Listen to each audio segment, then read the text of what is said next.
Good evening, everyone. We'll call the meeting to order. Our October 13th, 2025 work session. Please rise for the Pledge of Allegiance.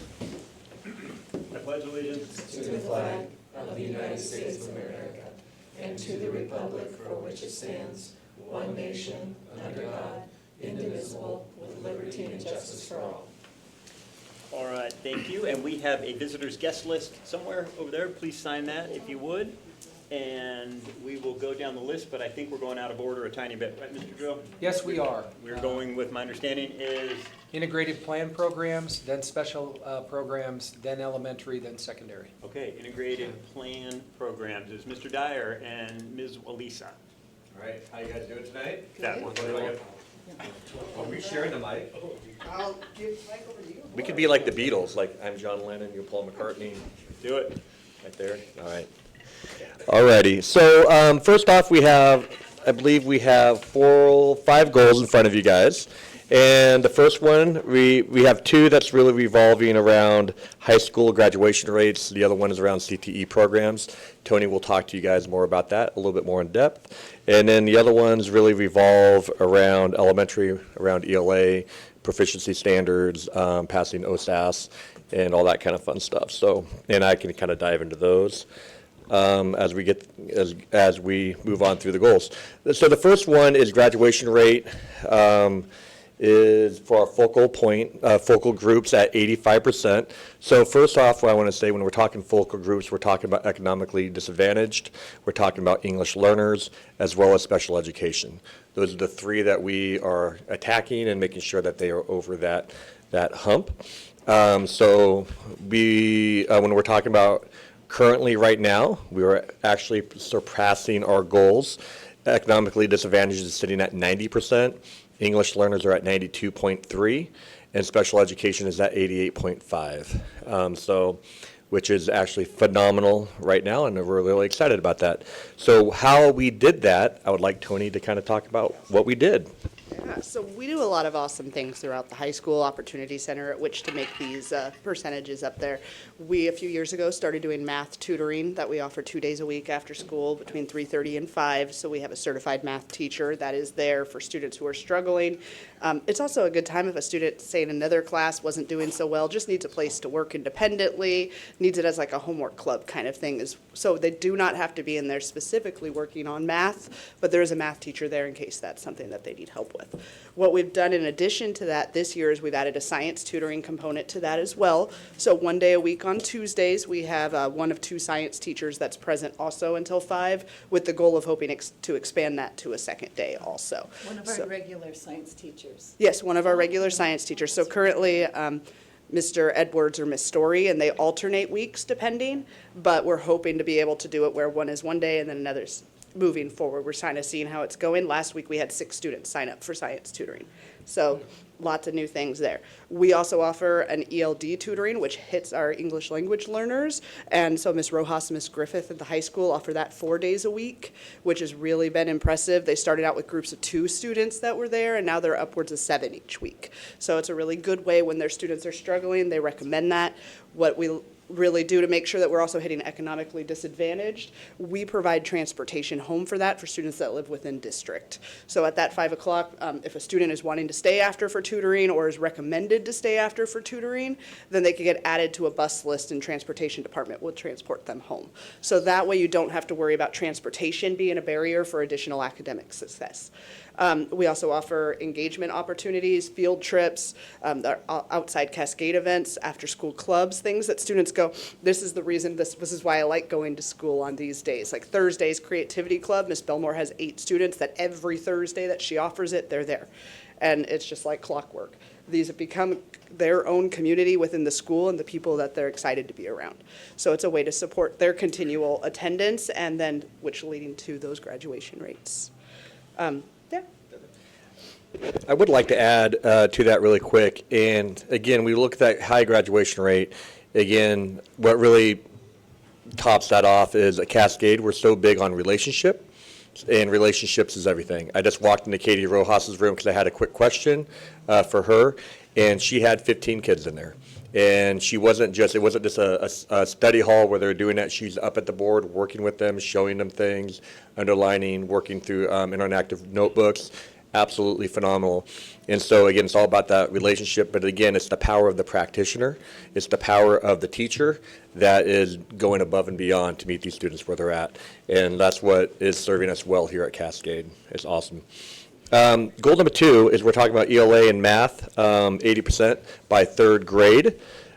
This is a very, very lofty goal. If we were hitting this, we would be, I don't know, like double the amount of any other school in the state of Oregon. It would be phenomenal. What makes this goal so lofty is a lot of times this is the first time these kids do any kind of big test or state testing. And so this is where we're also judged, which makes it really, really, really hard. It's like we're going to judge somebody off their very first game. It's like a lot of us are coaches, right? Where we coached before we played athletics, where it's like judging a team based off a preseason match or a non-league game.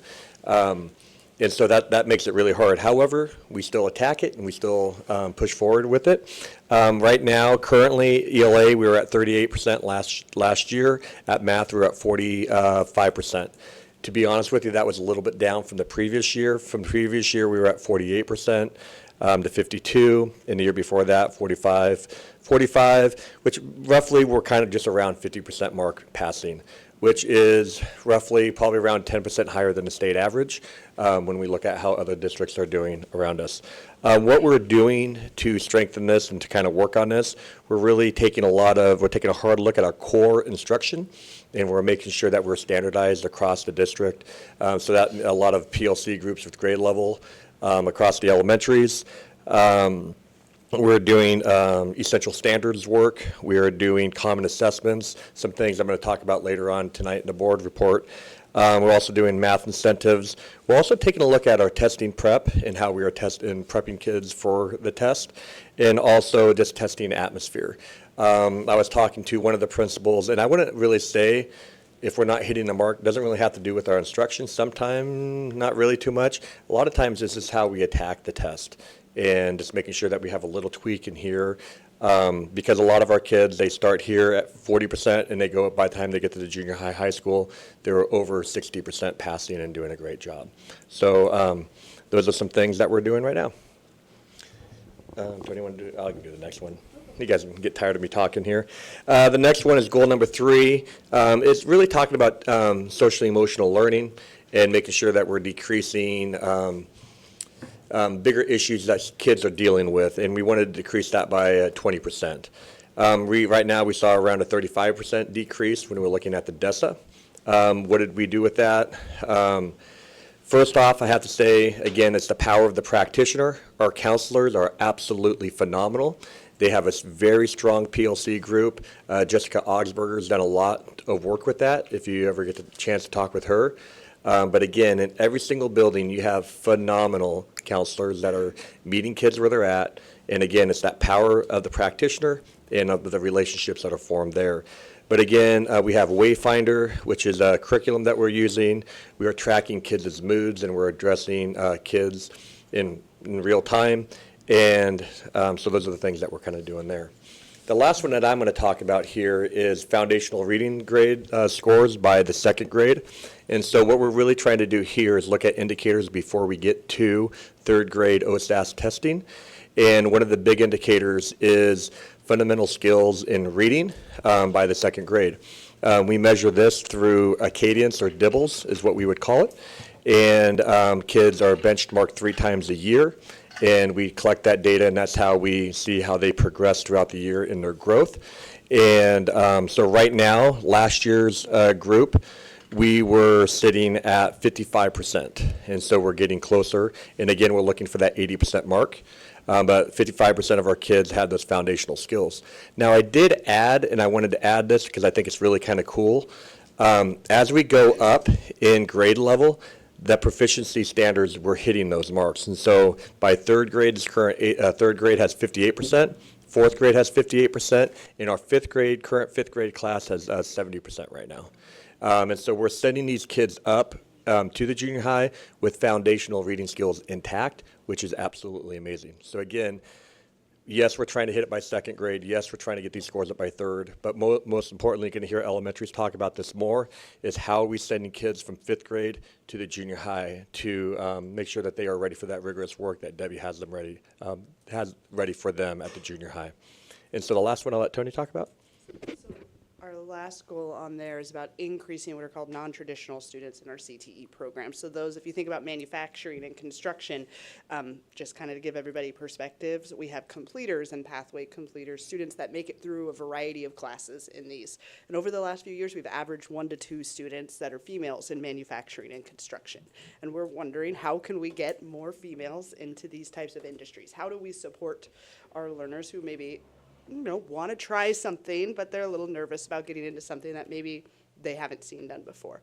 And so what we've been doing is working with Mr. Iverson and Mr. Kenzie and really trying to come up with industry talks or professionals that come in and meet with students that are from a variety of different backgrounds, as opposed, women in the trades that come in and speak. Someone that when they're standing there, they can say, I could see me doing that.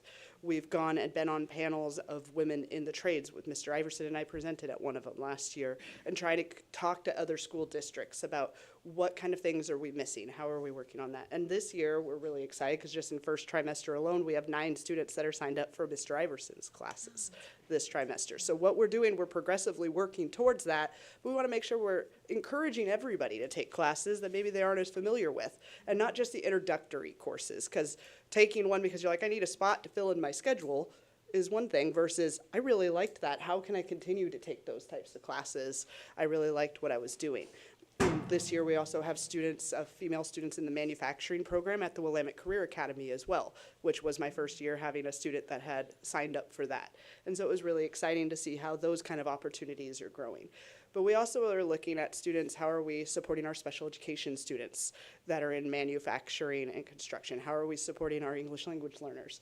And so all of these non-traditional students that may or may not know what job opportunities or how they can be supported. So we're continuously looking to improve in our CTE programs and find ways that we can make sure, say, hey, have you tried that class? Did you like it? And if they say, yeah, well, what could we do with that? Do we want to keep trying? How do we get you more engaged in those types of opportunities? And providing them the resources they need to do that. Whether it's additional equipment that maybe fits differently because of your females versus your males. And so we've ordered more equipment and done things along those lines. But what else? So we're consistently looking for ways to make sure that nobody slips through the cracks. And if they want to go into a career in the trades, how do we get them there? So that wraps it up for us, and I should have started off with this, so I apologize, but a lot of these programs here and these goals are funded by the integrated plan, which is, again, our student investment account, our high school success measure 98, early literacy, and those are all the funding sources that we use to fund these initiatives that we have in the district. Do you guys have any questions for us? Could you give me those percentages of graduation rates that you Yeah. said at the very beginning? So if we're looking at our focal groups, again, our economically disadvantaged is at 90%. Our English learners is at 92.3%. And then our special education is at 88.5%. And those are just phenomenal rates for focal groups. I just wanted Yeah. to hear it again. Yeah. It's good. All right. Phenomenal. So, Dr. Dyer, Yep. you talked about on like number 2 and number 4 of your bullet points of 80% grade proficiencies, and those are fabulous goals, and maybe I missed this part. What are we going to do Yeah.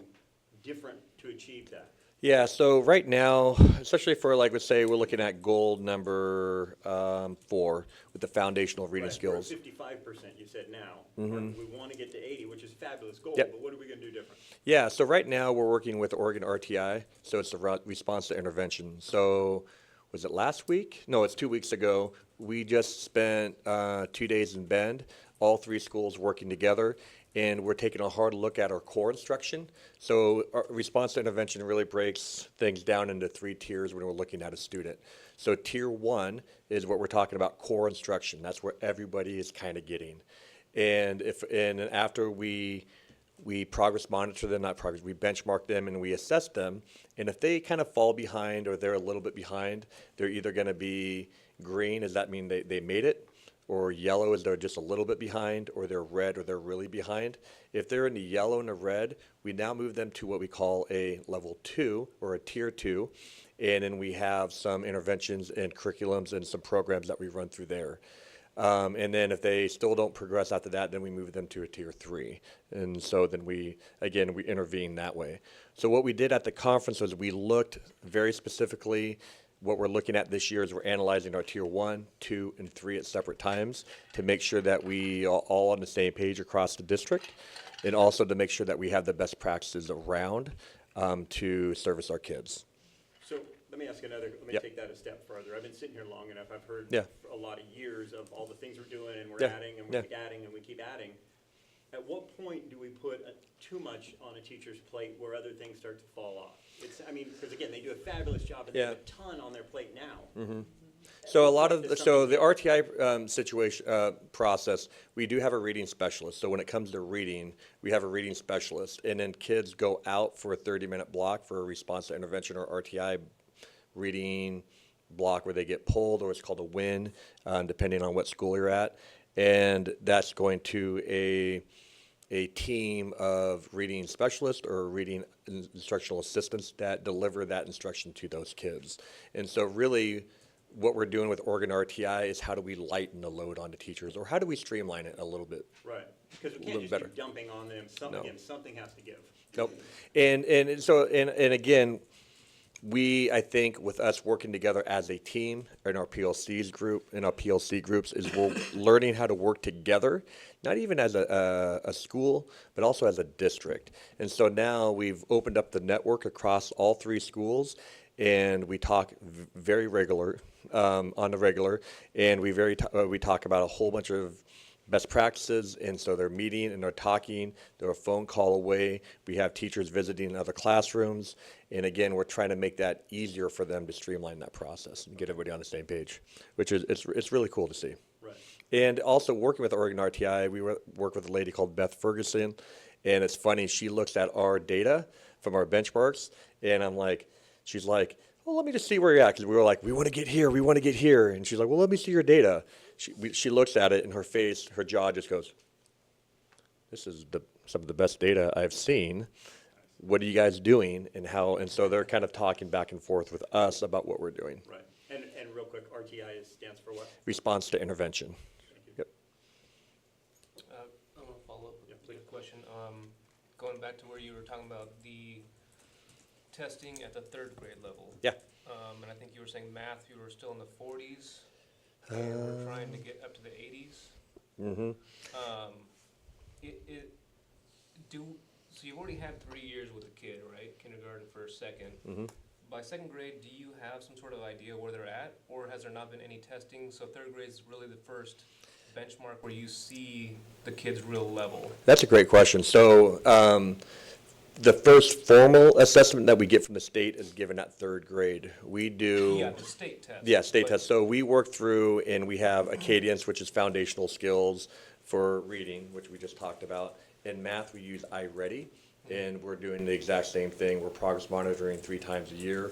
There's actually a program that actually tracks their progress and growth called MyPath, and kids get to test and assess throughout the year.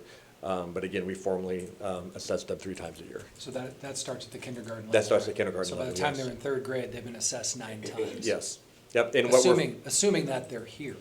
And the coolest thing right now that we are finding right now at Cascade, and this is where, again, power of the practitioner, we have 2 great math coaches right now that are paid out of SIA, Shannon Stinnett and Margaret Hill, and they do a phenomenal job getting our kids ready. What we're seeing right now is a great correlation with how kids are doing on their iReady assessments, and it's correlating very well with how well they're going to do on their OSAS or the state test, which is great. That's not the story in a lot of different places. They do these things, they're doing great in iReady, and then they bomb they bomb the state test.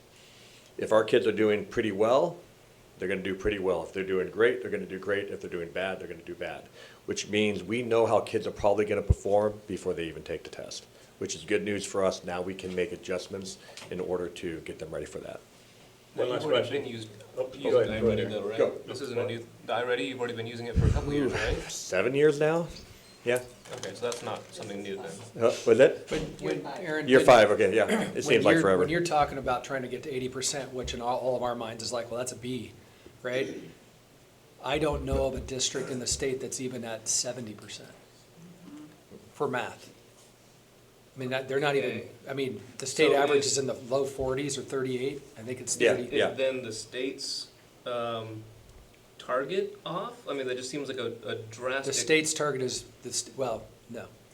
We are being very aspirational about wanting, we believe we can get kids to that level. But the reality is, most kids are not just in Oregon, across the nation. It is difficult to get to that level.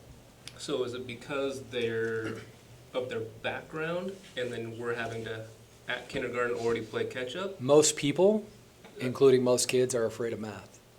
And the reason why we have math coaches at the elementary level is lots of elementary teachers are really good at English, and they're really good at some other things. Math's a little more difficult for them. They'd even rather teach science than they would math. Okay, So that's a cultural issue that goes beyond here. okay. So, yeah. I mean, but, Brian's like, 80%, baby, and I'm like, okay. Yeah, no, I'm not. No, no, and a lot of it, it's where the state is Such a asking difference us there, That's what I was to getting confused about. Absolutely. try to push forward. And then the other thing too, that's really hard, I could go on, I mean, I literally could talk about this for days, and I don't think anybody wants me to talk about it for days, and I get very excited about it.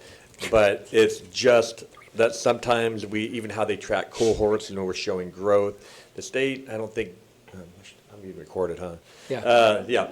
Sometimes it's frustrating on how we have to report and how we show growth Yeah. and how we collect different things in the state. So again, like when we compare third grade to they compared last year's third graders to this year's third graders. That's a totally different group of kids. You can have a totally different makeup of kids, but that's how we're shown growth. And so that's frustrating sometimes. That makes But, sense. but again, as we're moving forward, and sometimes when we're looking at elementary, it's the first time these kids take a test. And it's the first time they ever taken a big test. And so just test anxiety and working kids through that's a big deal for these kids. And again, I think we're doing a great job with it. And as we go up through the junior high, our kids are outperforming everybody, especially in ELA. Like I said, I think we're up 17% than the state average in ELA in the high school by the time they hit the high school. And junior high is in the same boat. So we're doing a great job in that continuum. I really want to reiterate that idea of we look at kids K-12. How do we get kids from the time we have them and how are they leaving us is the most important thing. These are just indicators. It's how they leave us is what's really important. You're at about 20 minutes right here, so I don't know how much you want to I go. got one last question, we wrap Perfect. this up. One more question, Yep. Dr. Dyer. So, other than money, what can this board do to support you in these goals? I think the biggest thing, if I could say, is just kind of what I talked about right here, is just keep on supporting the idea of K-12. Sometimes, the small indicators along the way are great in how we're doing, but again, what are we giving the world when a kid leaves Cascade? And really stay hyper-focused on that idea. Also, again, the whole child, and we're talking about that, and just keep on being positive and ask really good questions. That's another thing you can do. I like questions because that also informs me, and it makes me fine-tune the things that I need to fine-tune. So keep on asking tough questions, keep on just being supportive, and again, we're looking at the whole child from K-12, and just always keep that in mind. So, yep. All right. Any other questions? No? Awesome. Thank you both. Thank you. Appreciate it. Okay, we're going on to Special education. special ed. And I'll That will be mark Ms. you about Johnson. 20, and you guys can decide, no, we're going longer, that's up to you guys. That's fine. Good evening. 20 minutes. I planned on 6. We'll ask a lot of questions. Hi, good evening, guys. Last year I didn't get to talk to you about goals. I sat and then we ran out of time. So I want to say thank you, and thank you for allowing me to go. Special education, you guys have seen my passion for the last 6 years as the director. And my biggest goal is to get kids across that stage, to get them graduated and ready for the world with students with disabilities. And it starts from the ground up, and it starts with high quality instruction. It starts with finding out exactly what the student needs are, and if you were to ask the administrators in this room, every year they become a little bit more unique and a little bit more challenging, and yet we still seem to rise to the occasion. Compliance is a big part of my job, so I have a bullet point in here about ensuring compliance across the board, and this year we're in cyclical monitoring, which means the ODE gets to take a deep dive into our special education files. And last year, or 3 years ago when we did it, we submitted 40 different files for different students across the district. They came up with 4 compliance errors. I fought all of them in one, so we had 0 compliance errors. And I'm not saying that that's going to be this year, but I'm really hopeful. Our teachers work really hard and our administrators work really hard to ensure that IEPs are written well and purposeful and compliant. Supporting parent involvement. If we want kids with disabilities to do well, we need to give their parents resources. If they can support their kids to the fullest extent at home, we have a better chance of seeing huge success here at school. This school year, I'm going to be working with the Family Resource Center, my autism specialists, and a couple other specialists around creating a resource fair for our families with disabilities. And there's more information to come on that. And then providing professional development. So again, because the needs are ever changing and becoming more unique and a little bit more challenging, professional development looks a little bit different each school year and sometimes month to month.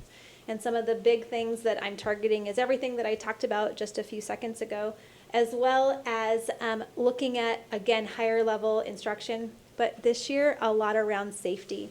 So restraint and seclusion across our district, there's been several Senate bills that have been passed. And safety for not just our students, but our staff is very important. And so upcoming here soon, we have what's called a pad and shield training, which sounds a little bit intense, but it actually helps keep staff safe. And so that's going to be our upcoming professional development, and then sprinkled in throughout the school year is, again, instruction and safety and compliance. So Questions for me? let's go back to your pad and shield. Yeah. We're talking obviously a physical barrier that people are going to be trained to use. Yes, sir. Because Yes. of physical attacks against the staff? Yes. Are we seeing that here in particular, or is that a statewide issue that they're saying thou must? It is a statewide issue, it's a national issue, and it is, we have about, across our district, I want to say about 20 students who can become physically violent, mostly at the elementary level. I have found K-5 is the most violent. By the time they get up to 6th grade, 7th and 8th grade, they usually just run away. But they They'll kind of leave it. outgrow that, if you will, and If they haven't, I have them in a very, definitely a more restrictive placement for when you safety say run away, you're purposes. talking I literally think they just leave campus. At take this, off. it's, yeah. And there's different laws, right? You can press charges on a student who's 12, and their police can come, where an elementary school, that's not necessarily the case. Right. But there's also, they're gaining more skills. So the goal is, if I have been able to show that if I can have a student with intensive supports, kindergarten, 1st grade, 2nd grade, we start to see large improvements around 4th and 5th grade, and even graduating out of behavior programs by the time they walk through 6th grade. And the goal is to get them the skills they need. We look at behavior and emotional regulation as a skill, just like reading, writing, and math. And so a lot of these kiddos, they're coming from extreme trauma. Their disability is incredibly impactful, and they might not have the skills. And developmentally, you might have a 3rd grader, but developmentally they're a 2nd grade. They're a 2-year-old. Right. And so you're dealing with a vast majority of skill deficits. And so the goal is to get them the skills they need to be successful. Makes sense. Okay. I have a question. Mm-hmm. Can you speak more to how do your kids meet graduation? And I'm sure that's a long conversation, but give me the To like quick- wrap it up in a good package. So in the Obviously, last this 6 kid's years. not going to have the same skill sets as this Right. kid, right? So how does that? Right. In the last 6 years, we've seen a huge, significant jump in graduation rates, and it starts from the ground up. So if you can have really solid elementary programs, resource, autism, life, whatever the program is, if you can have really solid programs at the elementary, it's just like in general education, you're setting a strong foundation. And then again at the junior high, we're preparing those kids to be successful at the high school level, right? And the way that we run our programs really is helping our kids at school with their assignments. A lot of our kids, if we expect them to take all of their work home with them and the level of need that they might have, it's going to be more challenging. So the way that we set up all of our programs at the secondary level is half their class period is specially designed instruction, and the second half period is working on their math class, their English class, their science class, to definitely to take away the amount of work that they're having to do outside with the lack of support they might have. And we want kids to be active. We want kids to do sports. We'd like them to go to bed at a decent hour. We'd like them to spend time with their family. And so in order to do that, they need a little bit more help. So it sounds like you're talking about the kids like with IEPs, they just need that little Yes, that's- extra assistance. But what about a kid with severe autism? So that kid also has an They can't be IEP. held to the same standard that a kid without that So would have, right? what you have at the high school level, you have an honors diploma, you have a regular diploma, you have a modified diploma, you have an extended diploma, and you have a certificate of attendance. Okay. And so what you're looking at is where do all of our kids fall into play? And a student who is in special education can qualify for any one of those depending on their level of need and their academic ability. And you make that decision, or who It's makes a that team, decision? it's a team decision. But the Sometimes, school does. sometimes. It's yeah. not like the state then comes in and says, this is where we put the kid. Correct. Your It is team makes the our decision. schools and our teams. Okay. And there's different criterias for each of those, but we would be here all day. Yes, understood. Okay. Okay. What else? So I'll ask you the same question. Other than money, what can this board do to support you? Special education sometimes can be the second thing we do. And I would love to see a board and just as an entire community, that special ed is the thing that we do to support all kids. And it runs alongside with what we do first, right? It's the whole child. It's making sure that we say to our community that all kids belong here. All kids belong at each school, and all kids have a right to an education regardless of their disability. That's it. And money's always great too, but you said I can't have that. That's why I led with no money, anything but money. That's the place we're limited. Everything else we've got Absolutely. nothing but opportunity. And then like you said in here about supporting parent involvement. Mm-hmm. Do you see a trend on parents that are involved versus parents that aren't? I mean, is there a social or an economic, can you group and say, we're pretty sure that these kids aren't getting the support they need at home based on X, Y, and Z, or is it random on who's supporting and who's not? I think what happens in special education is it's easy to say, oh, it's because they don't want to be involved, or maybe it's this socioeconomic class. It's not that. I think a lot of times it's parents are doing their very best to work their jobs 9 to 5, and then having a student with a disability adds a whole other complex level. And sometimes it just comes down to resources and understanding the process. Special education is complex for most parents. And then you add parents who are single parents. You add on foster parents. You add on all sorts of other elements to it. It's just a very overwhelming process. And so I think sometimes parents are like, I don't have it in my belt today to Right. make that happen. And so my goal is to give parents resources at home so they don't feel so overwhelmed, and teaching them the process. We're going to have an IEP night. We're going to have a resource fair for just our students with autism, because that's the biggest barrier, I think, is what happens is that it's just overwhelming. And we look at the numbers. We see the number of kids that are in the school. We see the number of kids that are doing the IEPs and et cetera, and it continues to grow. Are we keeping pace with the growth of the needs of those kids? Darren, and I think this is what you're asking is like, are we able to keep up with the growth? essentially. Darren would say that I'm a puzzle maker, and I am working that puzzle as hard as I can, and it's getting harder.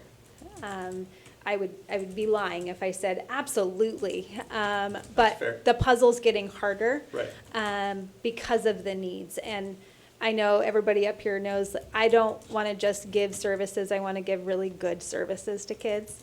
And so, again, because of that puzzle making, I go to Darren when I run out of puzzle pieces, and we're getting there.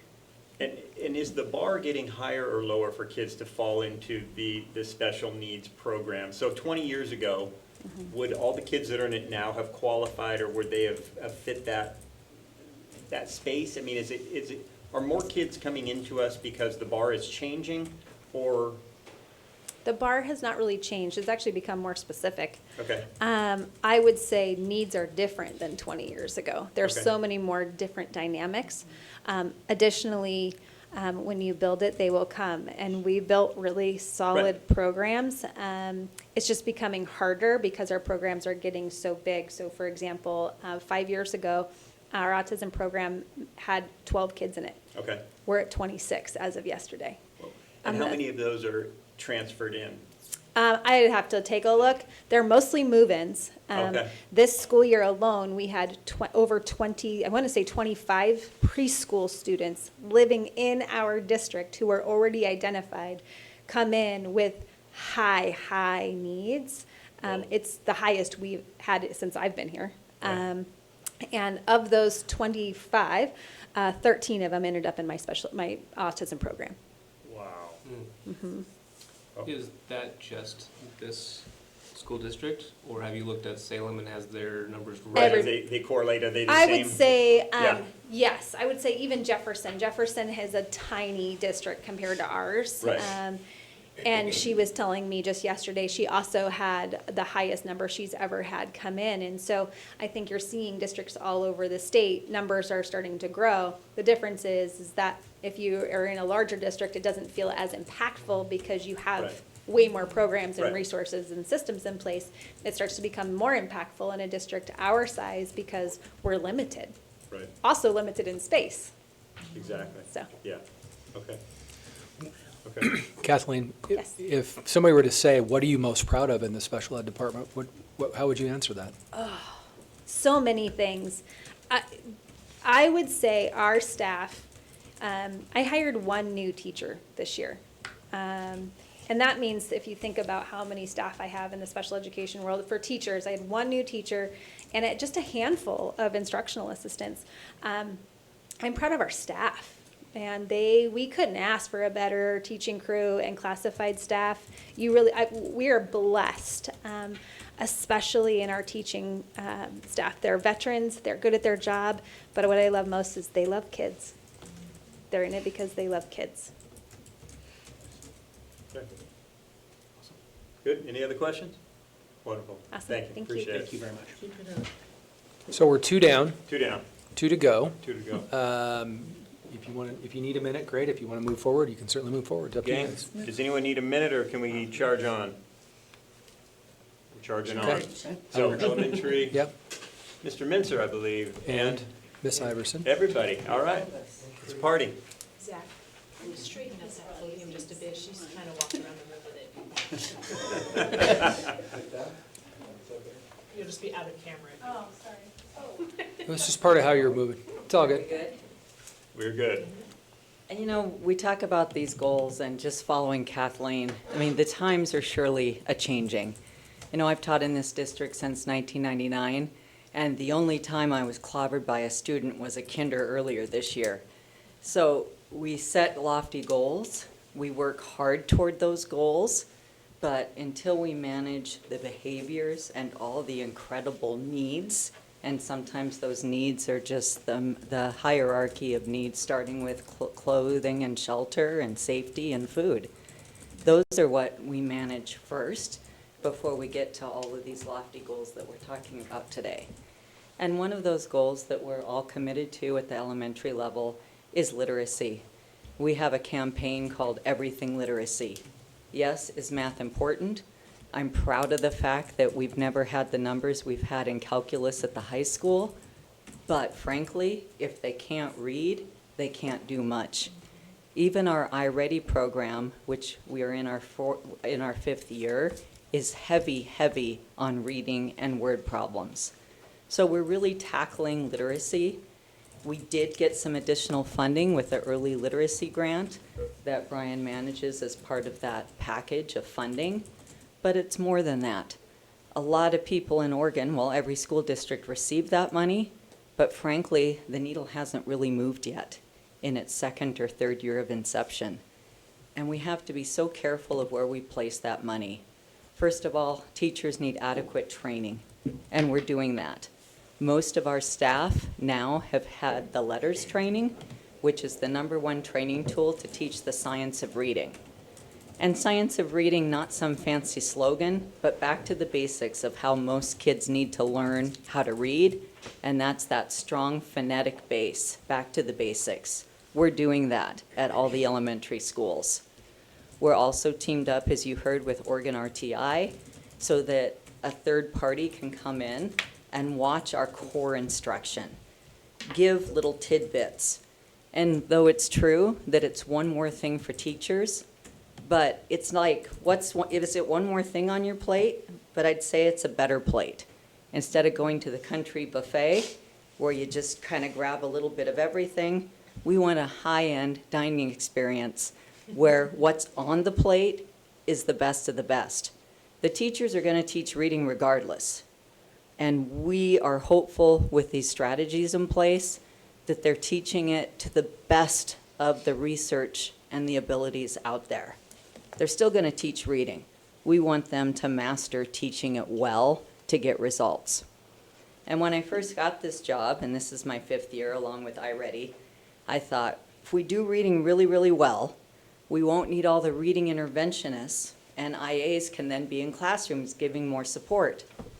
But the challenge with that is that we keep getting new students, move-ins, that need help with reading. We just got a 3rd grader this year who was homeschooled, which I fully support when it's done well, but in this particular case, she didn't quite learn how to read. And we have a whole team of people, from the literacy expert to the classroom teacher, all on the same goal with her of getting this kid to read. She doesn't like that she can't read like her classmates do. So it's like, I feel like we take 3 steps forward, then we got to take 1 back to bring everybody else along. But we're doing that 1 kid at a time. I'll turn it over to my esteemed colleagues. Esteemed. One of our main, and I would call it a chief focus, is determining what students leave our buildings, what they look like, what skills do they have. When we transition them to the junior high, can they read, can they write, can they do math, and are they good humans? That's our biggest goal, in my opinion, and needless to say, that's why it's on our list. So we are focusing on all of those things to make sure that kids can read at a high level, like Mr. Dyers talked about, Lisa talked about as well. We're also making sure that they can access math at a high level. Rigorous instruction is a word that gets thrown around quite a bit, especially at the secondary level. Sorry. It's okay. So rigorous instruction is something that it's a term that gets thrown around a lot at the secondary level.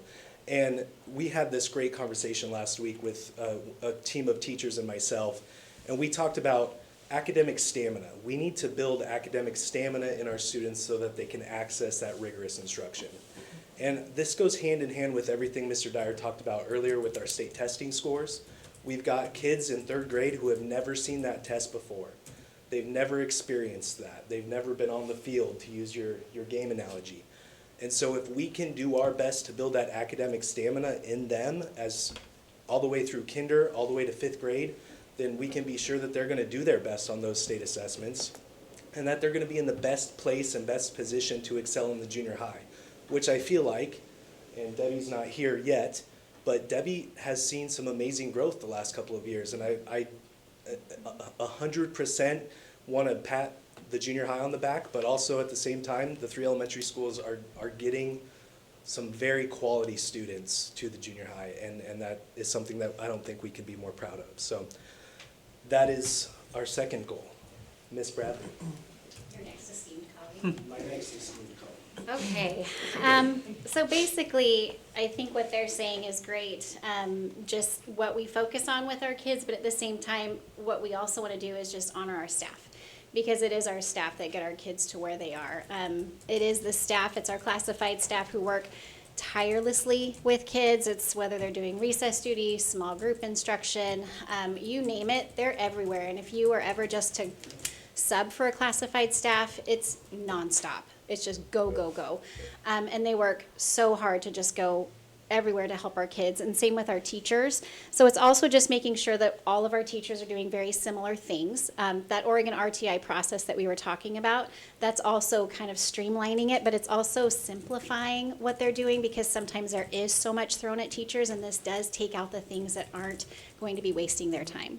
So it's finding out which strategies, what is it that we can really implement that are really highly effective, and taking out the things that might just be a waste of their time, because there is so much. So it's just a way to filter it out.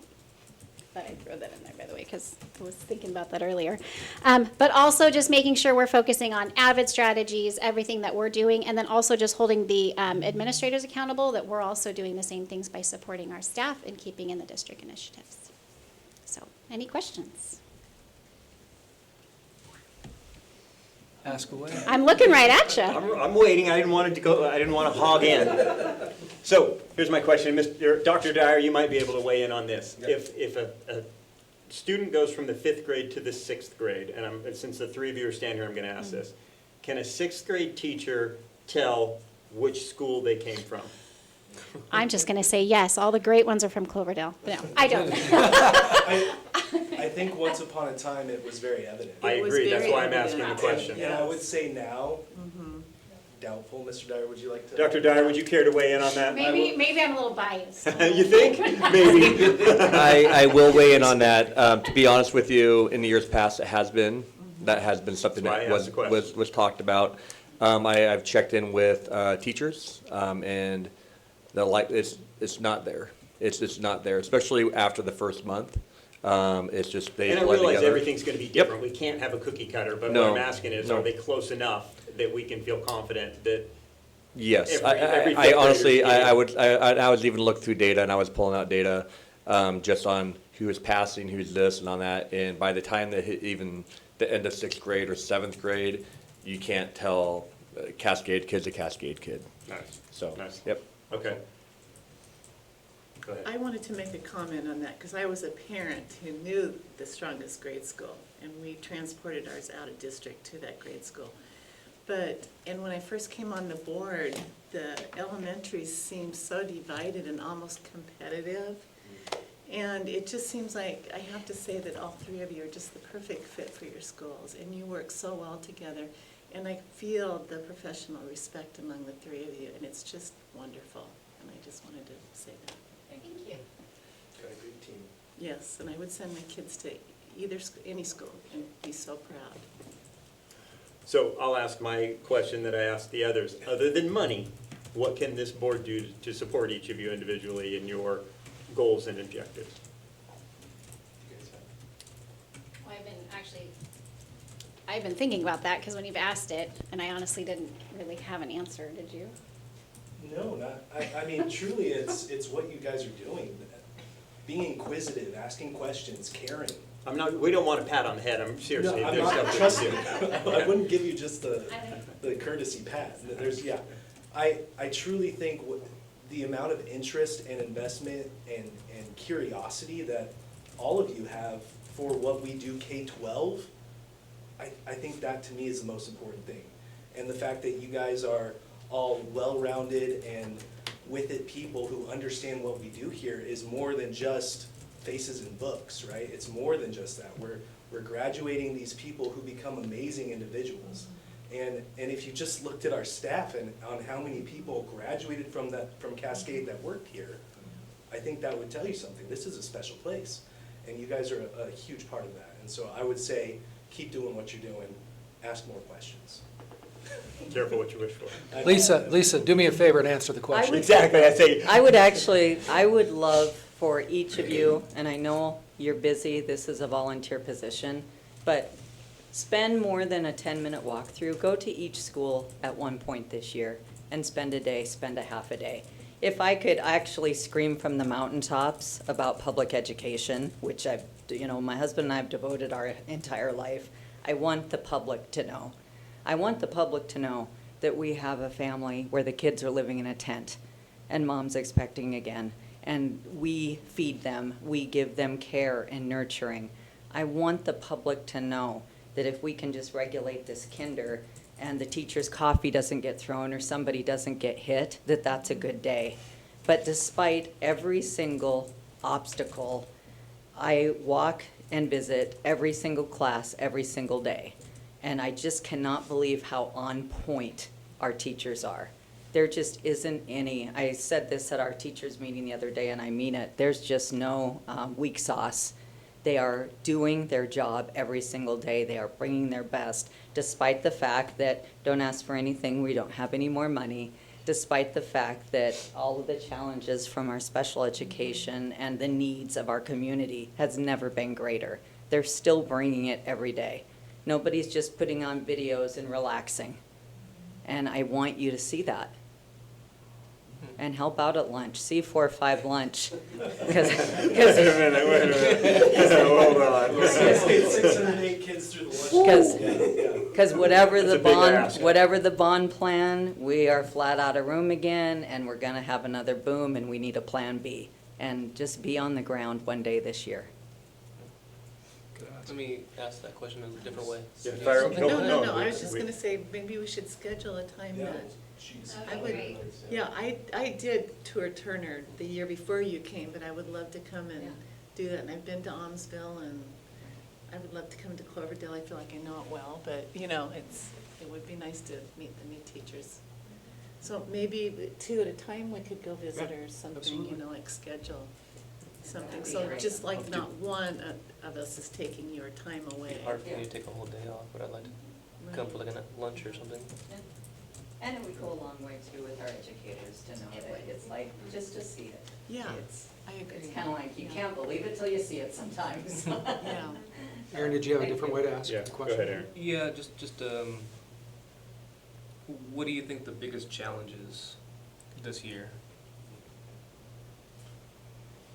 For Almsville specifically, it's what Kathleen had mentioned. Our autism classroom doubled in size, and so being able to meet the needs of those students, getting enough staffing to meet the needs of those students, and giving them the best education we can is truly one of the biggest challenges we have, in addition to teaching kids to read and do math and keeping them safe and all of those things as well.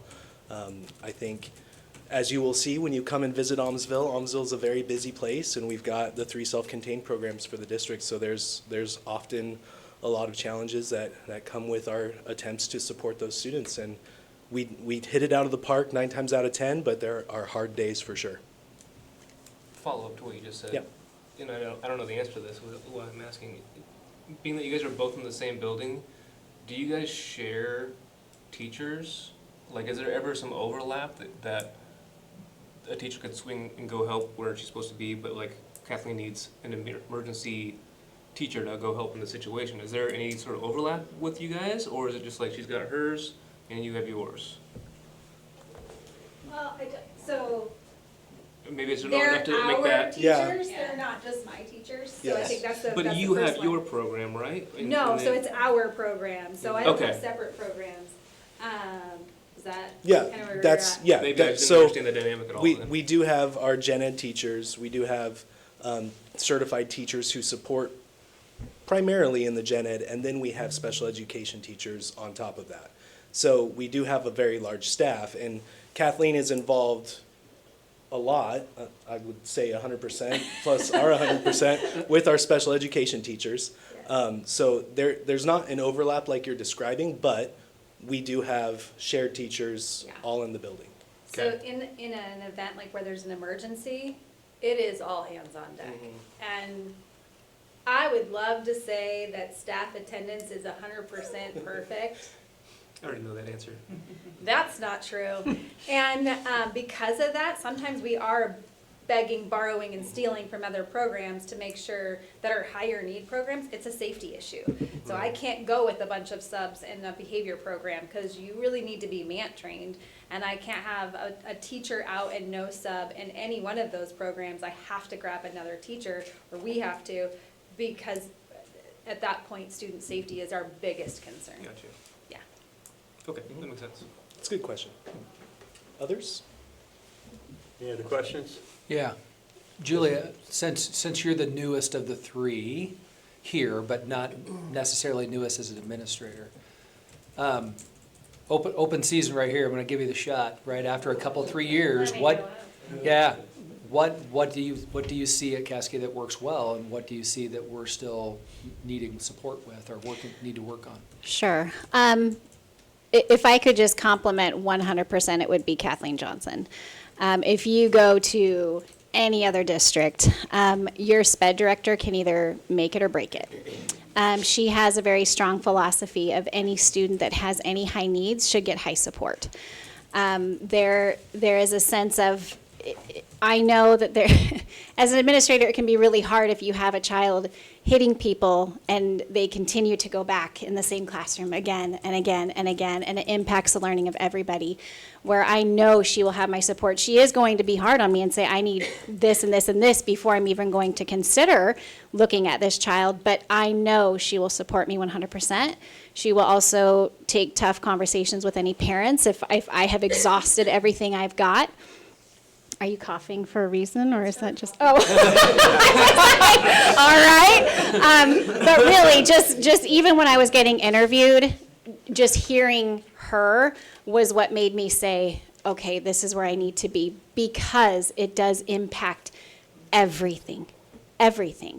So I would really just applaud her for that. And also, I've applauded you before. I've also worked for a district where the board is a hot mess, and it's almost like having swords thrown at you, left and right. You don't want them in your school. You flat out don't, and we're wanting you there. So that's another piece of it. Also, administratives, we're so small that we can actually make change together. My opinion matters, which I love that. And Dr. Dyer always asks our opinion, which is just amazing. And just, I know that Darren is so 100% supportive, and I know that he has my back every time too. So there's so much I could say that I could keep going, but Anything that would else be that it. we could do? I say, well, those are fabulous, and we appreciate that, but what can we do to be better? Because we don't know what we don't know. Yeah. I honestly just can't think of an answer right now. I'm sure once I sit down, I'm going to be like, oh, yeah, A, B, and C. But as of right now, I'm not thinking of it. But I'll let you know if I do think of something. You got 50 minutes, 55 minutes. Okay. when it comes to it. Okay, You're welcome to hop back if I up. jump up, you'll know. You'll know. But Sin- thanks for asking. Since we have a little more time, do you mind if I ask a couple questions? Please do. All right, Mr. Mincer. Yes, sir. You run essentially the largest, you do run the largest elementary, and essentially you have more staff than any other building in the district. Same kind of question, what do we do well? What are we missing? I know what we do well is we build a strong sense of family at Almsville. For as big as we are and as disconnected as both buildings can be at times, our staff, our administrators, we've done a phenomenal job of building this very unique sense of community.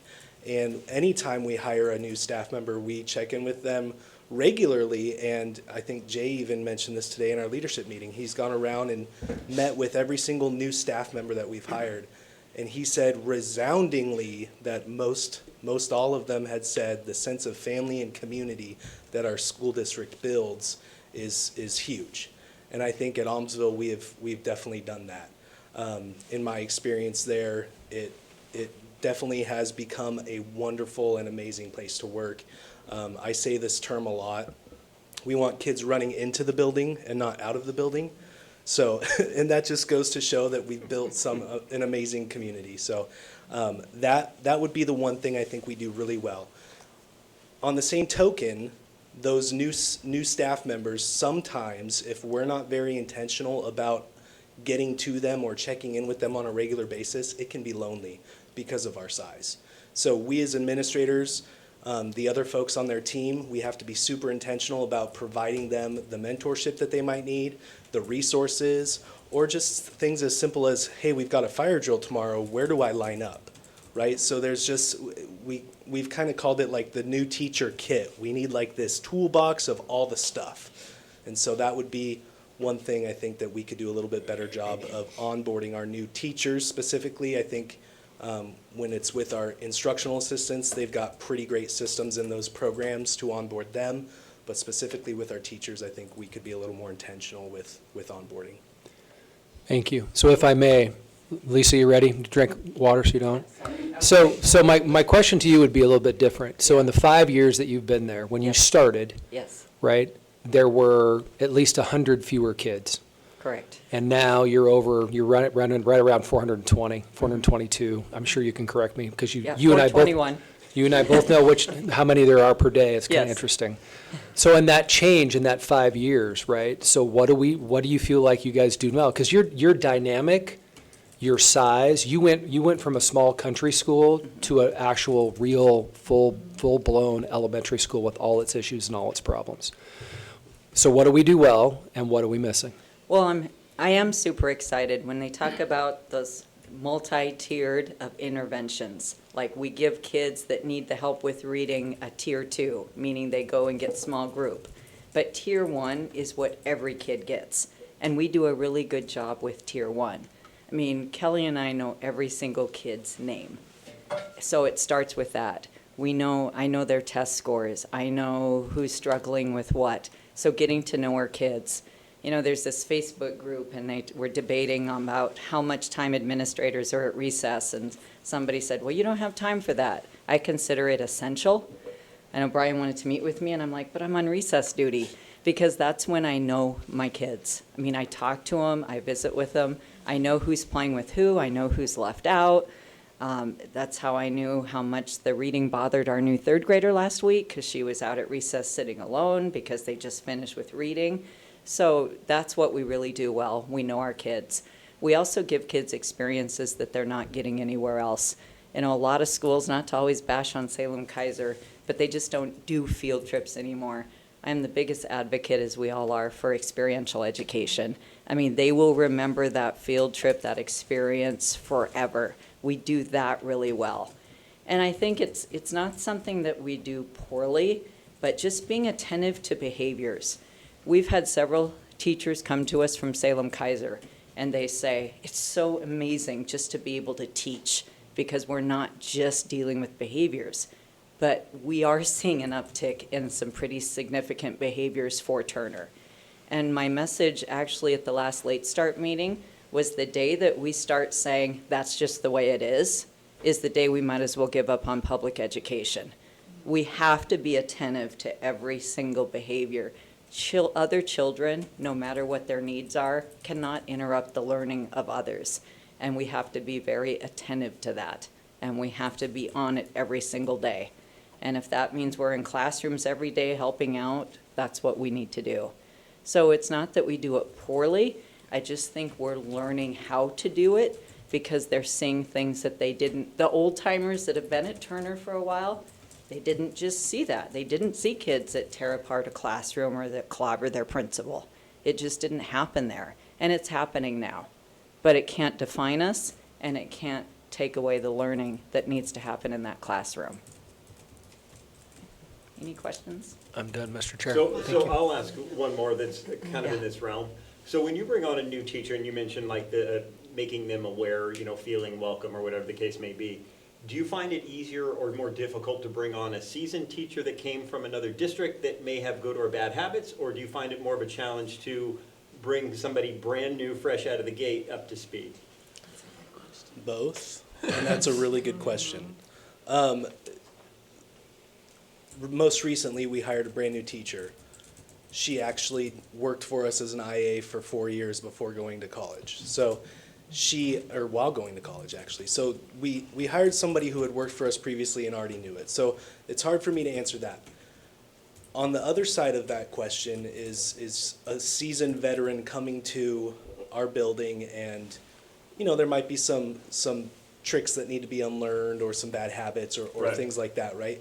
I feel like we have done a really good job of hiring over the last few years, and the times that we have needed to hire veteran teachers from other districts, we've made extremely great connections during the interview. And it's kind of hard, and Jody sat in there with me too. You just know when a teacher has it. And it's so hard to put that into words, but you just know that they can work with kids and they're gonna love them every single day. And yeah, they might have some things that need to be unlearned, or they might need to, learn the Almsville way of doing things. That we can figure out. But if you can't people well, if you can't kid well, we've got bigger issues. Right. And I truly feel over the last few years, I'd say all of our hiring has been with that in mind. And last year we had one position to fill, and I don't think that's happened For a long a time. long time. So, Okay. did I Okay. answer your question? Absolutely. Okay. Yep, you did. Yeah, it's kind of an open-ended question. Yeah. There's no right answer to it. I Yeah. appreciate it. Thank you. Okay. Any other questions?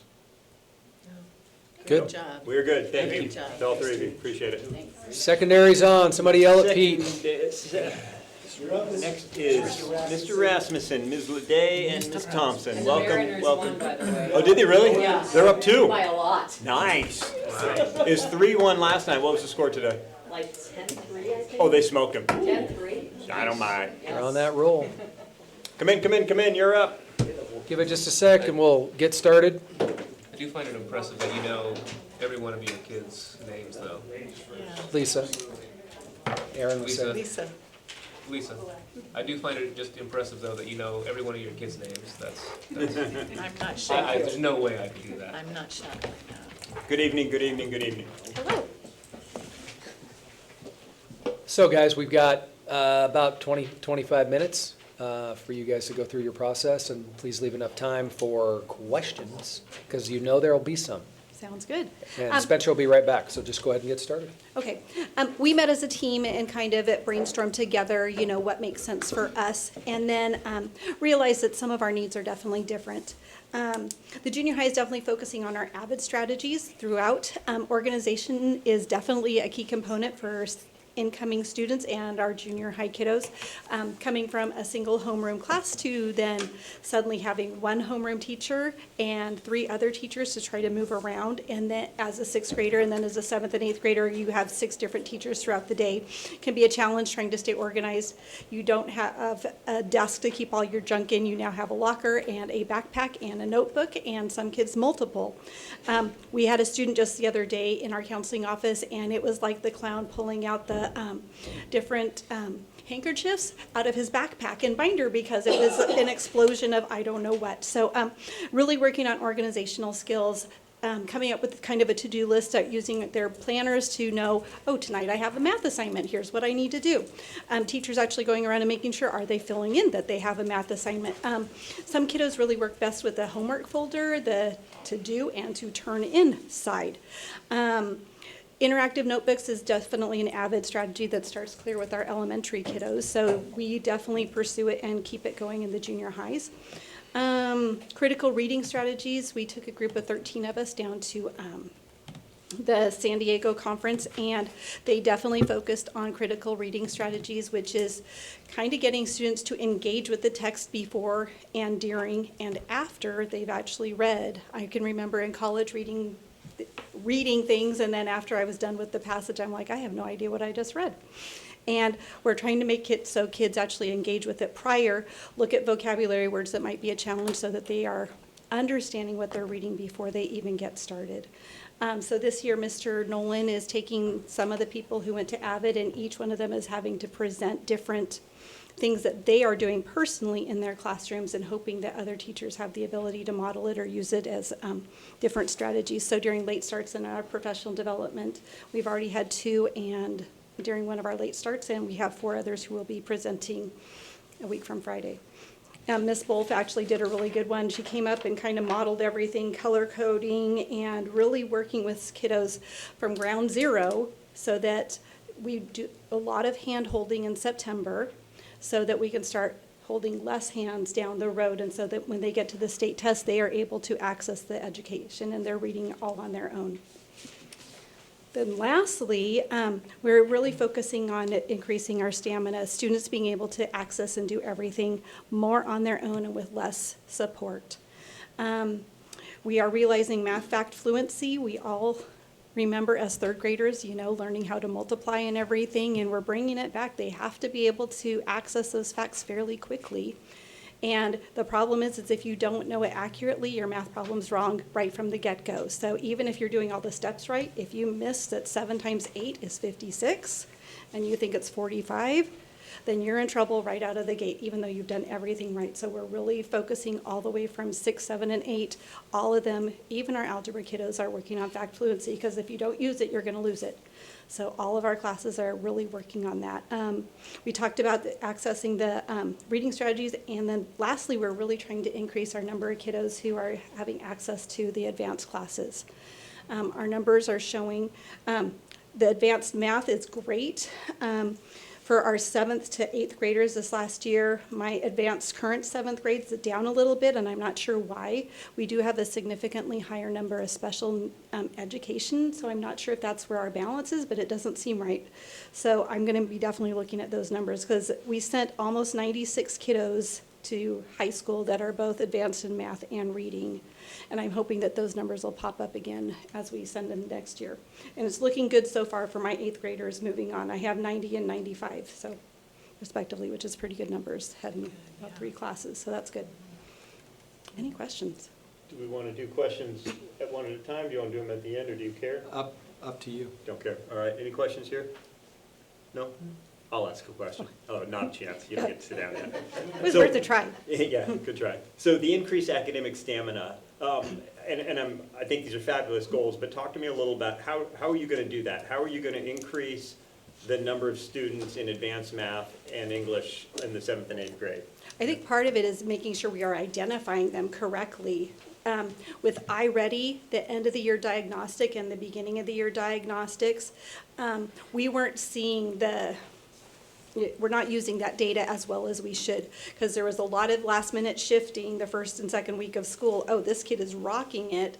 So I need to have my teachers talking with 6th grade. Here's what an advanced kiddo looks like. Here's the list that we came up with as 7th grade teachers, and here's who maybe you missed as 6th grade, just to make sure that we're getting those kiddos pushed. We can't just use the state test. A lot of teachers who are in the classroom, when I taught, I knew who my advanced kiddos were, the Right. kids who rocked it all the time and were on top of things. I think we need to push them, and I try to enforce to my staff and counselors and 6th grade teachers, shove them. I'd rather push them hard and then have to have them back up, that was too much. Because if we get 2-3 months in, it's too late to shove them up again at that point. So with that being said, are we implementing that philosophy now, or is that something that we want to implement? We're doing some. 7th grade teachers did a good job of catching some who should have been shoved. And then coming in the spring, we need to make sure that we identify the ones that we're missing. And Right. that the state, the iReady is catching them, but I want to make sure teachers are catching the others too. Right. And not just using our state test scores or whatever to shove. And not to beat you up on this, No. but how are you going to make sure that happens then? Well, I'd probably have to be in some meetings, because I actually taught 6th grade. I taught Right, right. the lower kiddos, and I taught the advanced kiddos. And again, I'm not beating you up, I just think No. these are great goals, I'm just, No, I have to be in But there. what are we gonna do to achieve And them? I need to have teachers talking with each other. Right. Mr. Dyer did a great job on bringing our vertical alignment teams to talking 6, 7, and 8 all in one room. So now let's start talking, who goes into our sheltered core, the lower kids who struggle academically, but also who goes to the higher classes and get kids moving faster. Just because maybe they're not the top tier in our gen ed groups, if they're up there, let's shove them and see what Right. they can do. Yeah, okay, that's fair. Challenge them. Yeah. Yeah. I'd rather challenge them and then go, oops, it was a little bit too much, than to say, ooh, we missed this kid, and now it's too late to move them. Right, and so I guess the same question on the math fact fluencies and the minimizing support content. What are we gonna do? What are we doing different tomorrow that we didn't do yesterday? Last year, 6th grade did a really good job of the fact fluency, but not all year long. And 7th and 8th grade, they basically didn't. So this year, we're bringing it back. All grades, all the time are, once a week at So least. it's already in play, we're already It's in seeing place. that in action. Nice. And 7th grade has done a really good job at breaking it way down. So this week, we're working on 3s. Next week, we're working on 4s. 6th grade's Right. pretty well doing the 1 through 100, Right, and I asked this question when Dr. Dyer was up earlier, and I'll ask it to you, is the concern I have, or it makes me wonder, is these teachers all very much have full plates, and they have a full schedule and a full load, and we bring more goals to the table every year to put more on their plate. Does something have to give for them to have time to do these other steps that we're asking, or did they have that much free time in their day? Oh, gosh, no. Nope. Exactly. Nope. So what gives, or what are we taking off of their plate to allow more to go on when we make that meal that Ms. Iverson described, was it the buffet meal? It was gourmet, thank you. I think, I'm hoping that by improving their fact fluency and these other things, it's going to diminish the need down the road, so that they will have the skills that are going to enable them to not need the extra support with the pulling out the multiplication charts and everything, that the kid's going to know the information. And for factoring, algebra, that they're going to know that, 6 and 8 are two of the numbers that I can use for this polynomial to get our answer. So I'm hoping that by You lost me at polynomial, sorry. it's where they're factoring, and everything. So I'm hoping that by building their number sense better, that it's just going to help them down the road. Is it going to cost more on the back end right now? Yes.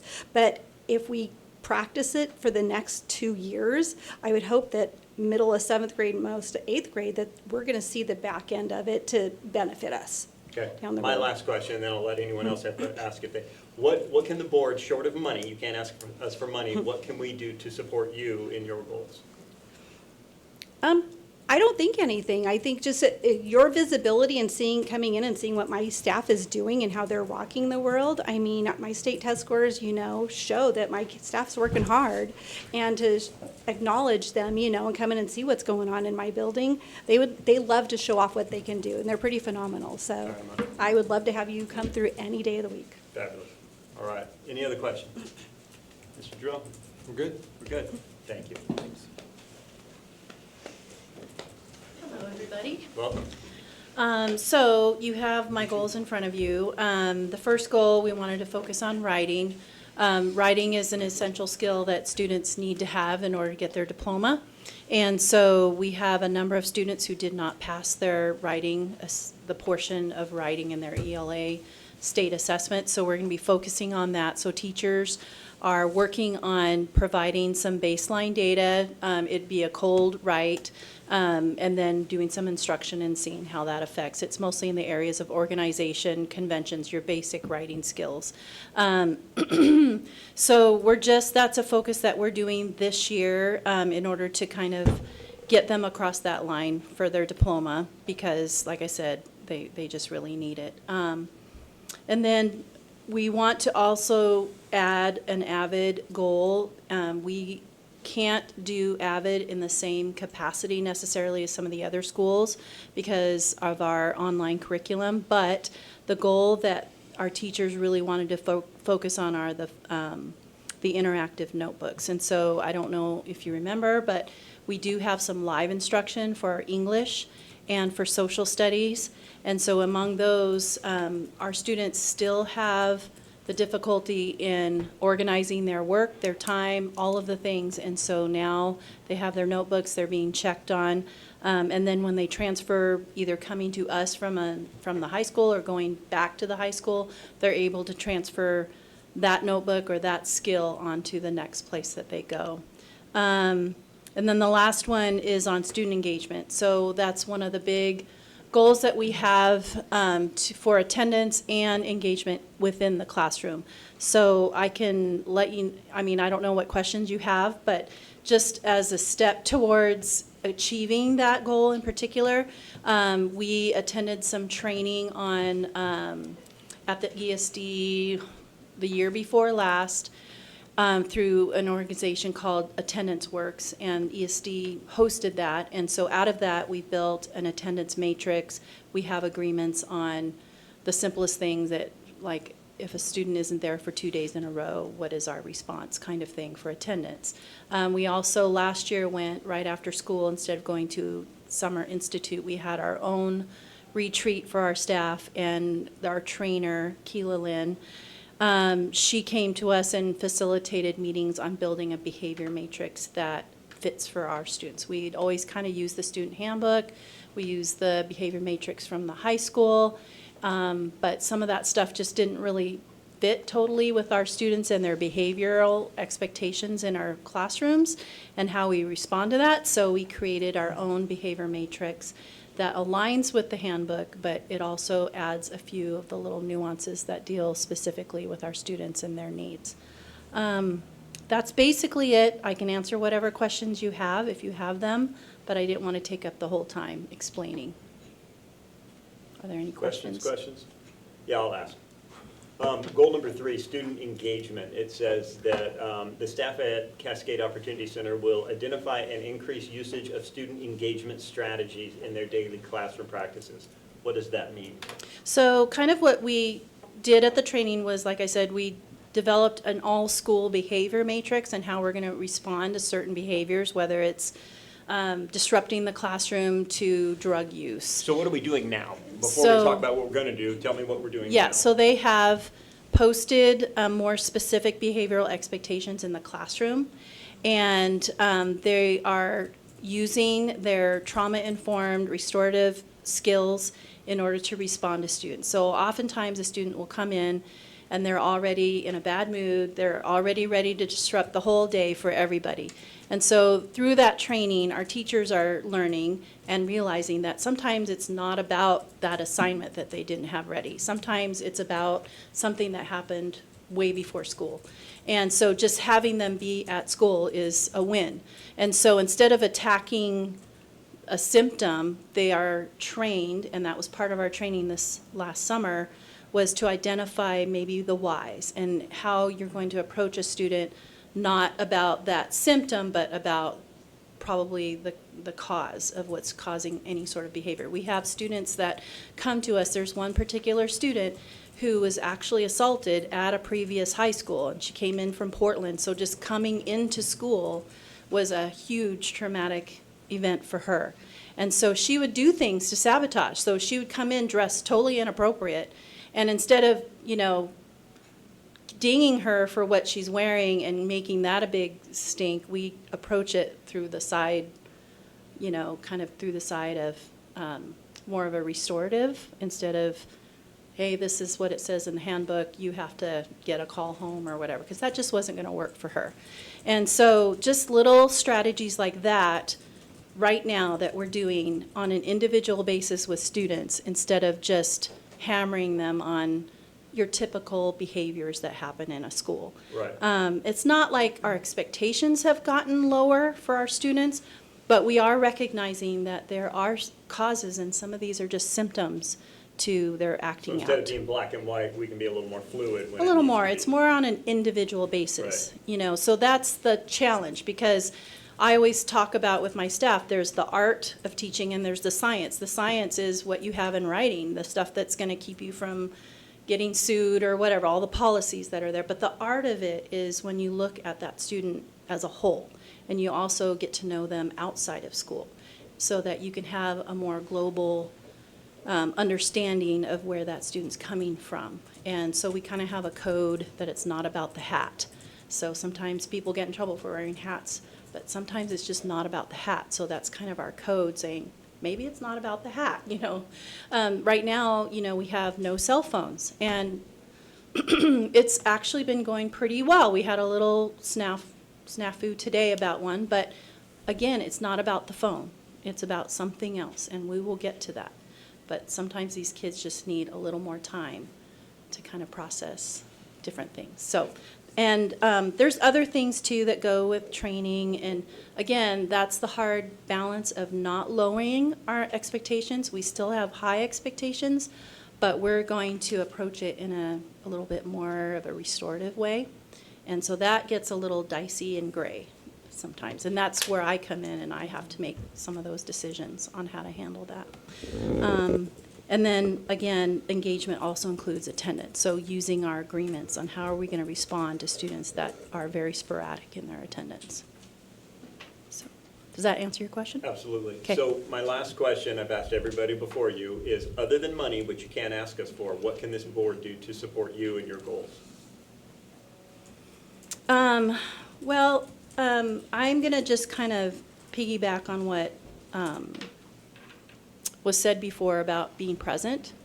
We've talked about different ideas about, you know, different people from the district office or different people that maybe was a former teacher kind of adopting a student, but it's kind of hard to do that when they don't know you either. But anytime anybody feels the pull to come and just visit and just get to know what we do, get to see who's there. I did have one visit from a board member last year that was super awesome and refreshing. And it's just nice to get that face in the building. But I guess the other one would be prayer, if you're praying people.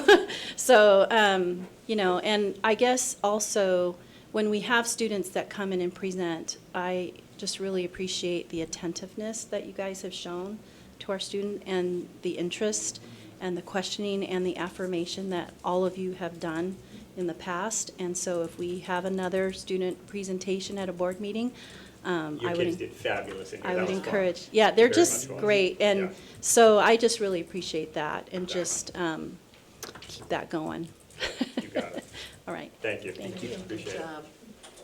Mr. Rasmussen, you get money, so I just saved it for you. We said no one else had money. You get. Nice. Whatever you want to give me, I guess. Hey, I put the tie in just for you folks. I want you to know that. You nailed it. Hey, 3 goals. Actually, they're the exact same 3 goals I bought you last year, and we've talked about this in the staff, and they are long-term goals, all 3 of them. They're not just things you can check off and say we've done them. So I don't know what order I put them in, but first of all, increasing rigor. That is a cultural change we're continuing to work on. There's 2 pieces to that. There's a structural piece where there's some things that we can change in our graduation requirements, within some of the ways that we assess things and do some things. And then there's also just the actual practice of it. It's like the thing that we're working on this year is the questions that we ask. I think we referenced this last board meeting, but we're asking teachers to ask better questions. A lot of times you're working through a math problem and you're always focusing on the what and the where and the who, instead of focusing on the why or the how.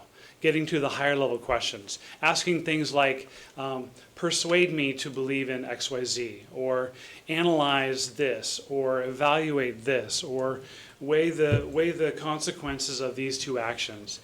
Asking those kind of questions, making kids think, is gonna increase rigor.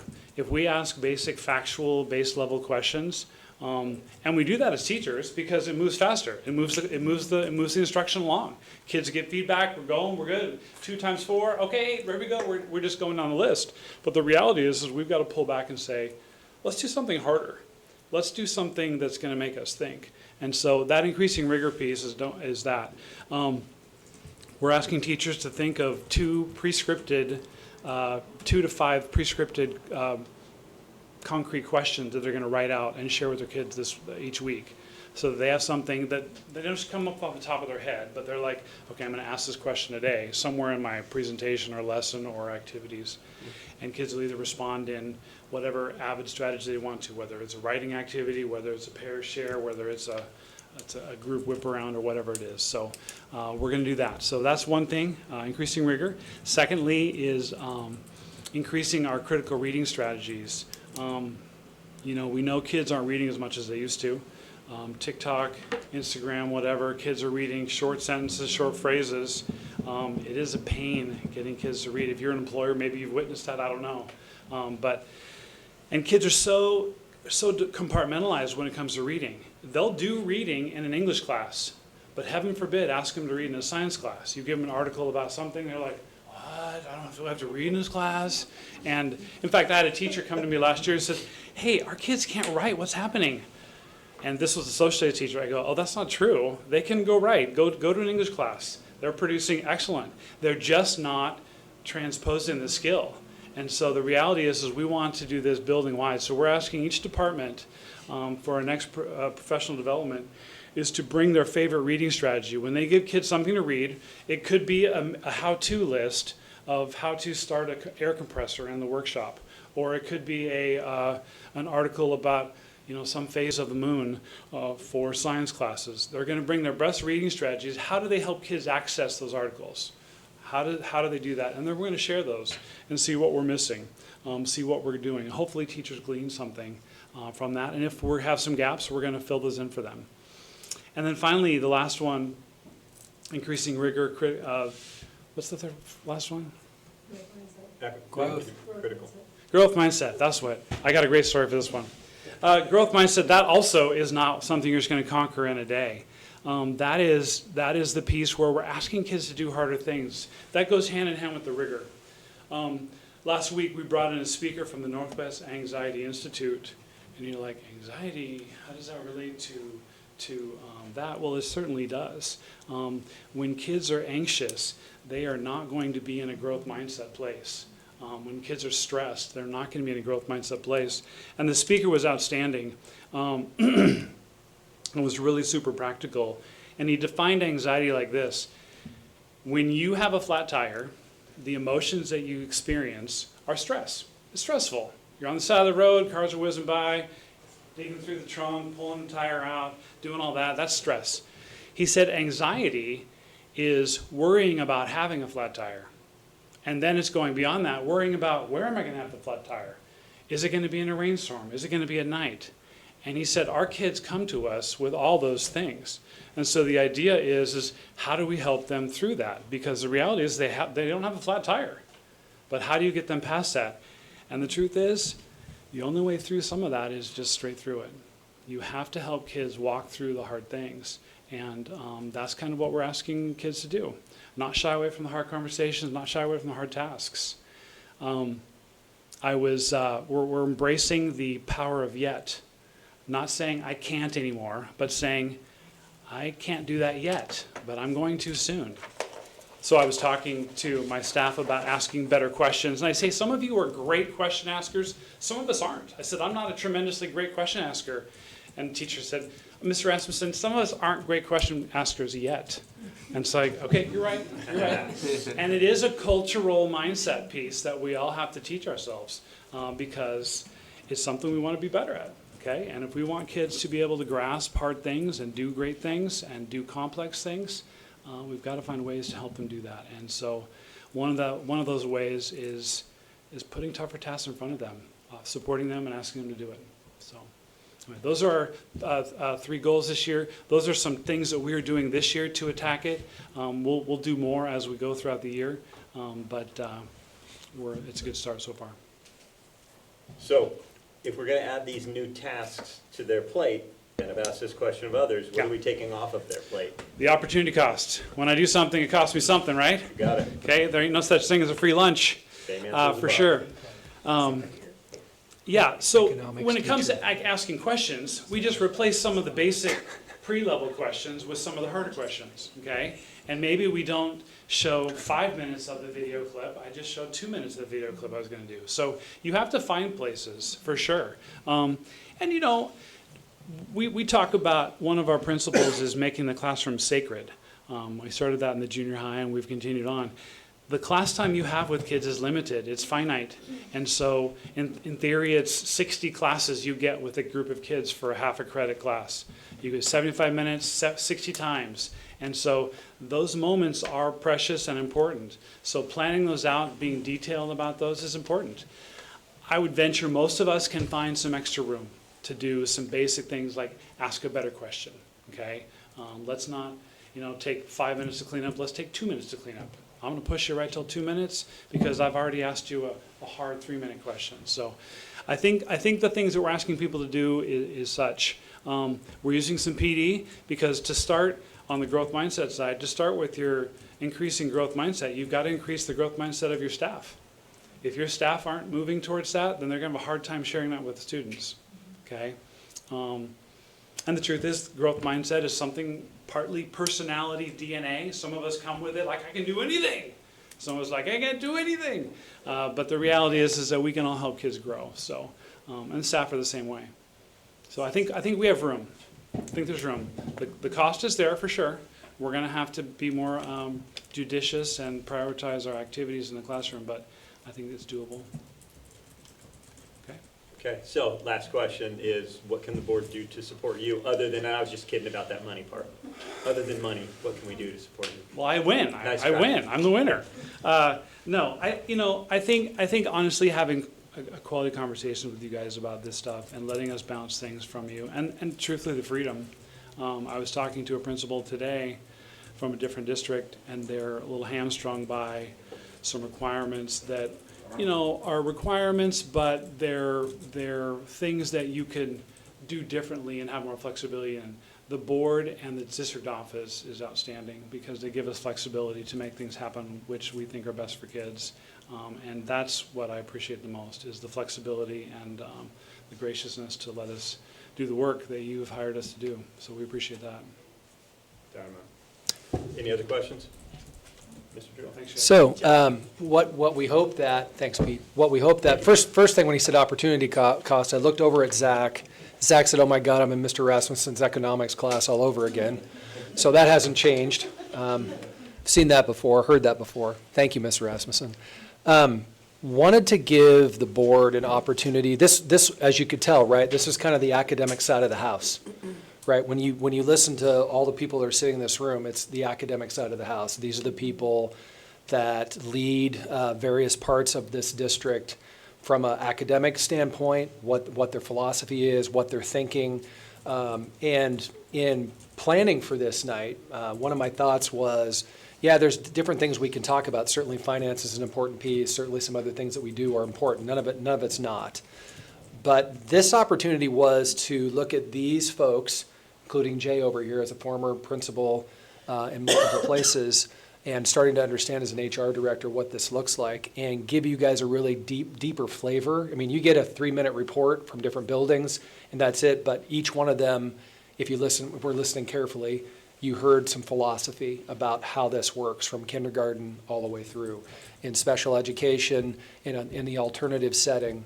This is also what I get from time to time when I'm visiting with them, right? There's a needs for specific things. Not one person in this room right now is shy about asking, and I love that about them. I love that there is some level challenge. And as we move farther into financial uncertainty, that's going to get more interesting. But none of these people in here are without brain power and resources to figure out how to make it work. So, like I said, tonight, my goal was to say, here are our academic folks, this is how they handle it. Any questions on that? Not here. No. Questions? Nope. I also need to say, if I can't choke myself, I caught what Lisa had earlier. I can't think of, when I sit in other superintendent meetings, and we begin to have conversations about staff, I can't think of a better mix of academic all-stars that are sitting in front of you. For various reasons. They all bring different strengths to the table. Some have been in this district a very long time, others have come more recently, right? And they provide really unique answers to this process. It has been tremendous to kind of sit and listen to them. And the ask is going to be harder this year, right? As we round the corner out of January and February and into a new budgetary season, more with less. I mean, it's ironic that you were asking that question tonight, because that is unfortunately, I think, where we're headed. And I wouldn't want to go into battle without these folks right here. They are superior in their process. I mean, and the thing that comes out for me is they care about every one of their kids, right? I used to say as a high school principal, if I can make it so that a kid feels like this is my space, that I kind of own this place, that they're going to do really well. Well, all of these folks have taken it to a whole different level, right? It's not just that. We're not just going to own the place. You're going to learn well. You're going to understand quickly. You're going to understand how to be a good citizen, and you're going to graduate at a very high level. And that's just totally impressive. So, yeah. Yes. Nothing else. So on that, anything else, anybody? I would just like to say that one thing I liked that I heard from all of you was not just numbers and like, hey, I want to hit this benchmark and that's what I care about. Every one of you said something about caring about the kid and how can I make them grow and just be a better person, and I got that from everybody. It was phenomenal. very much. Thank you all. Appreciate everyone's time Thank for you. coming in here and doing this outside of our normal meeting, which starts in, well, about 15 minutes. So Yes. on that note, meeting adjourned. Thanks, everybody. Appreciate it.